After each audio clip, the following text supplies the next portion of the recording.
island of Tenerife experienced one of its most tragic days as rough seas led to multiple incidents along the coast. 3 people lost their lives and 15 were injured. The U.S. federal government shutdown has entered its 40th day as Senate Democrats and Republicans continue to clash over healthcare funding. A massive blackout veiled over Kyiv and Kharkiv after Russian forces carried out overnight attacks on Ukrainian energy facilities. The island of Tenerife experienced one of its most tragic days on Saturday as rough seas led to multiple incidents along the coast. 3 people lost their lives and a further 15 were injured in different parts of the island. The Canary Archipelago had been on pre-alert for coastal hazards with warnings of exceptionally large waves.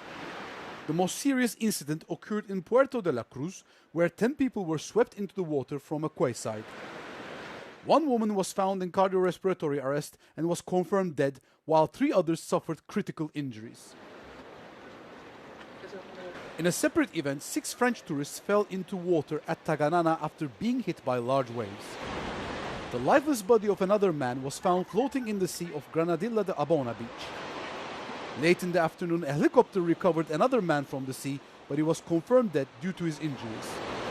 Authorities are urging the public to heed warnings as waves have reached up to 4 meters high. The U.S. government shutdown continued into its 40th day on Sunday, even as senators stayed in Washington in a grueling and rare weekend session. The shutdown, over healthcare funding, has disrupted flights nationwide, left thousands of federal workers without pay, and threatened food assistance for millions of citizens. Senate Republicans need to flip 5 Democrat votes to reopen the government, currently in the longest shutdown in U.S. history. Democrats are pushing for an extension of subsidies for health plans offered under the Affordable Care Act. Premiums for those enrolled in the act, on average, are expected to double next year if Congress allows the subsidies to lapse. Republicans have rejected that offer and are seeking to halt subsidies offered under the Obamacare program entirely. They have, however, signaled openness to a Democrat offer to end the shutdown in exchange for a later vote on Obamacare subsidies. Speaker of the House of Representatives Mike Johnson, who will need to ratify this deal, has stated that he will not commit to a health vote. U.S. President Donald Trump, who'd be required to sign it after approval from the lower chamber of Congress, has made it clear that he's unwilling to compromise anytime soon. Kazakhstan has officially pledged to join the Abraham Accords, a series of US-brokered agreements to normalize diplomatic relations between Israel and Arab nations. During the C5+1 summit in Washington, US President Donald Trump secured President Kassym-Jomart Tokayev's commitment in a phone call with Israeli Prime Minister Benjamin Netanyahu. The US also finalized a deal granting an American firm rights to develop Kazakhstan's critical minerals deposits.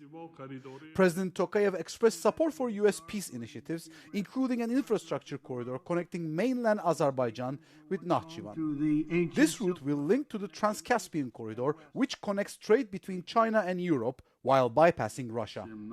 The US and Kazakhstan also signed over $17 billion in new agreements across mineral resources, digital technologies, and aviation. The US remains Kazakhstan's largest investor, with cumulative investments exceeding $100 billion.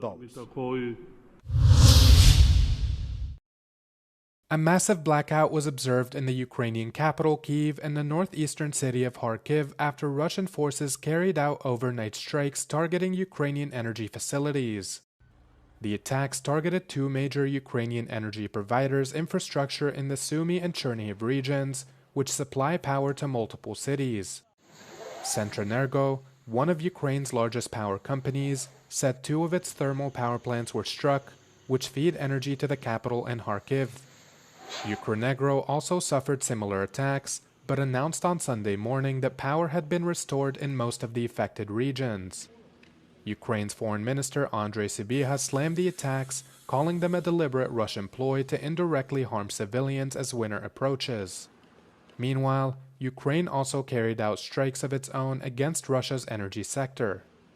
A thermal power plant in Voronezh and a combined heat and power plant in Belgorod were targeted, cutting power to tens of thousands of people, according to regional officials.